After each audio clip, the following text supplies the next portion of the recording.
तो हम लोग को सूचना दी जाती है 16 को कि 8 बजे रात को कैसे से मतलब उसका कमरा बंद है और इस अवस्था में पाई गई है, सो आप लोग आइए।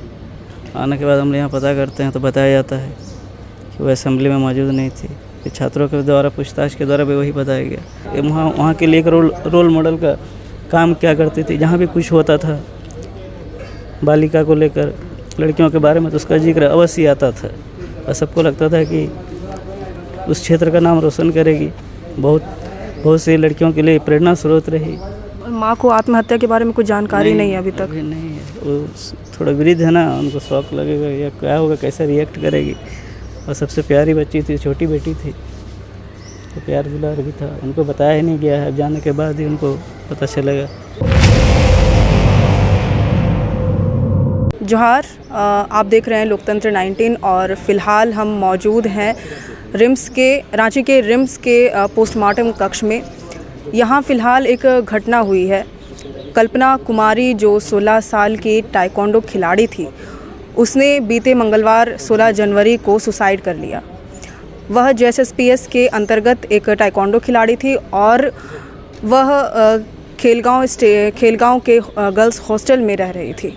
ये JSSPS का ही गर्ल्स हॉस्टल था। उसके कमरे में उसने फांसी के फंदे से लटक कर अपनी जान दे दी। इसके बाद अब यहाँ उसका पोस्टमार्टम चल रहा है। यहाँ पर हमारे साथ उनके भाई हैं। हम उनसे ही जानने की कोशिश करते हैं कि ये घटना के बारे में उनको कैसे पता चला और क्या था, क्यों उसने सुसाइड किया। भैया,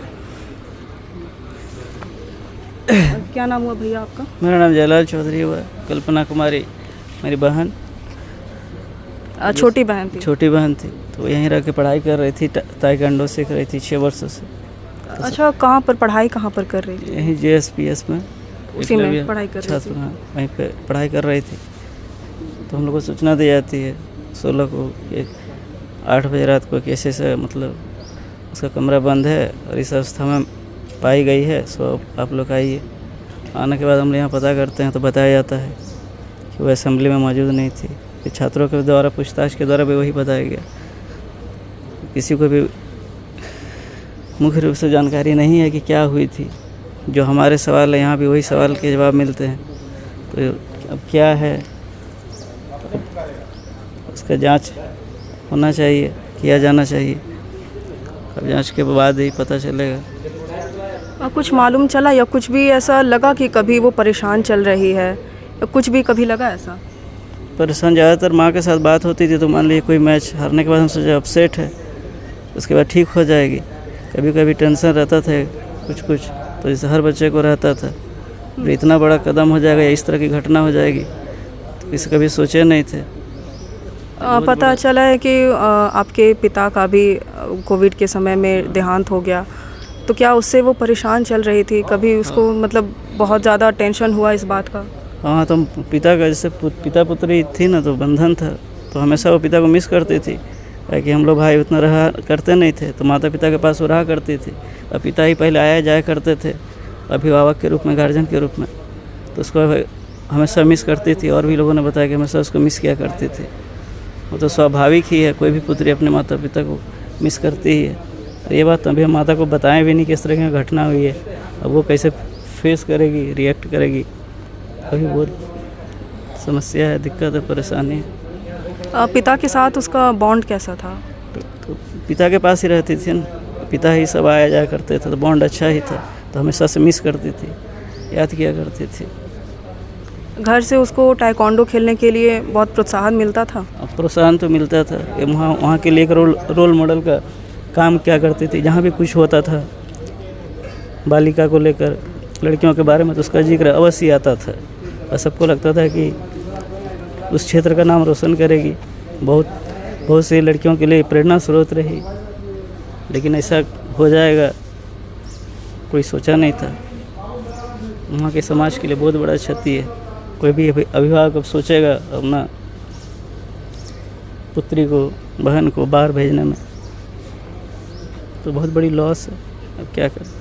क्या आपको लगता है कि ये हॉस्टल प्रबंधन का कोई लापरवाही है कि उसने देखरेख नहीं किया? और उतना दूर से अब कैसे कहें, जैसे हम लोग तो जिम्मेवारी तो दे के गए थे कि जो है उन्हीं के सहारे है। अब यहाँ के आने के बाद उनको भी अच्छी तरह से पता नहीं, मालूम नहीं, वो भी वही सवाल कर रहे हैं जो हम लोग कर रहे हैं। अच्छा, राजस्थान में एक प्रतियोगिता होने वाला था, मालूम चला है कि उसमें उसका चयन भी हो गया था, लेकिन वो फिर भी नहीं गई। कुछ मालूम चला? माँ को उसने बताया कि क्यों वो नहीं जा रही? उसकी बात ज़्यादा हुआ करती थी, हमसे कम बात हुआ करती थी, तो इसके बारे में हमको पता नहीं है। माँ से ज़्यादा बात किया करती थी हमसे। माँ के तहत आपको पता चला कुछ? तो माँ के तहत माँ से जिक्र अभी नहीं किया ना, माँ को बताएं नहीं इस घटना के बारे में ना, माँ से पूछेंगे कैसे, अभी नहीं पूछे। माँ को आत्महत्या के बारे में कुछ जानकारी नहीं है अभी तक? अभी नहीं है, वो थोड़ा वृद्ध है ना, उनको शौक लगेगा या क्या होगा, कैसे रिएक्ट करेगी। और सबसे प्यारी बच्ची थी, छोटी बेटी थी, तो प्यार दुलार भी था, उनको बताया ही नहीं गया है। अब जाने के बाद ही उनको पता चलेगा।